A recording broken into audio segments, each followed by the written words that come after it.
नाशिकच्या मालेगावमध्ये आरक्षण उपवर्गीकरणाच्या विरोधामध्ये मोर्चा, आनंदराज आंबेडकर यांच्या नेतृत्वामध्ये आंदोलन, आरक्षण आमचा हक्क असल्याच्याही घोषणा.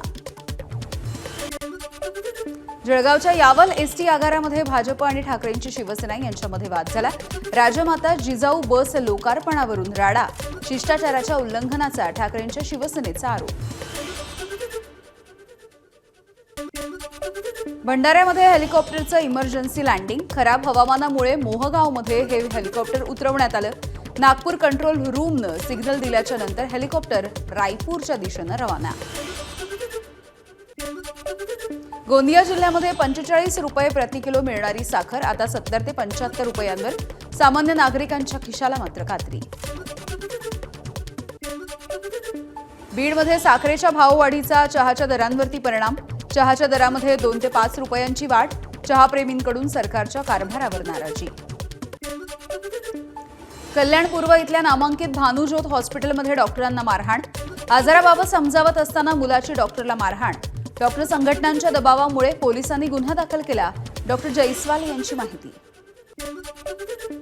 गडचिरोलीमधील 3 गावं 17 दिवसांपासून अंधारात, विद्युत विभागाचा भोंगळ कारभार, 5 खांब कोसळल्यामुळे वीज पुरवठा खंडित. वर्ध्याच्या अंजी गावामधील गॅस एजन्सीच्या गोदामामध्ये सिलेंडरची चोरी, तब्बल 12 लाखांचे 750 सिलेंडर अज्ञात चोरट्यांनी लंपास केले. या प्रकरणी खरांगणा पोलिसांनी गुन्हा दाखल केला. कोल्हापूरच्या शिरोली MIDC मधील नागाव परिसरामध्ये आग लागली. सहारा प्लास्टिक कंपनी आणि बाजूला स्क्रॅप यार्डला ही मोठी आग लागली आहे. भंडाऱ्याला मुसळधार पावसानं तासभर झोडपलंय. लाखांदूर शहरामधले रस्ते जलमय झाले.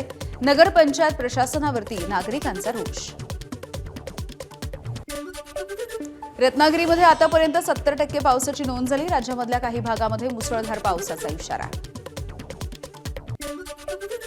महाराष्ट्र आणि गोवा सीमेवरती नेतर्डे गावाजवळ ओमकार हत्तीचं दर्शन. गेल्या अनेक महिन्यांपासून ओमकार हत्तीचा सीमावर्ती भागामध्ये धुमाकूळ आहे. बागायतीचं मोठं नुकसान होण्याची भीती आहे. हत्तीवरती लक्ष ठेवण्यासाठी वन विभागाकडून पथकही तैनात. बीडच्या परळी वैजनाथ मंदिरामध्ये भाविकांची अलोट गर्दी. सलगच्या सुट्ट्या, श्रावण पर्व या काळाचा त्रिवेणी योग, देशभरामधून भाविक दाखल.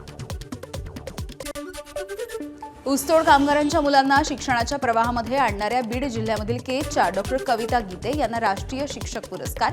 राष्ट्रपतींच्या हस्ते 5 सप्टेंबरला त्यांचा सन्मान केला जाणार आहे.